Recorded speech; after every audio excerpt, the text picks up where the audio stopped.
How to go live on TikTok. Let's get started. Firstly, make sure you are using the latest version of TikTok. To check that, launch your Play Store or App Store, then search for the app TikTok. Once app appears, if you find the option of update, just click on it and update the app to its latest version. Then you can launch it. Now at the bottom, you're gonna find different option. Click on this plus option.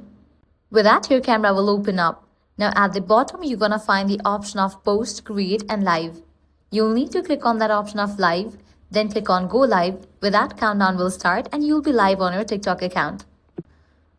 But in order to go live on TikTok, you'll need to fulfill some criteria. Be at least 18 years old to go live. Have 1,000 followers to go live. And once you're live, you can add a title, use live tools or adjust your live settings.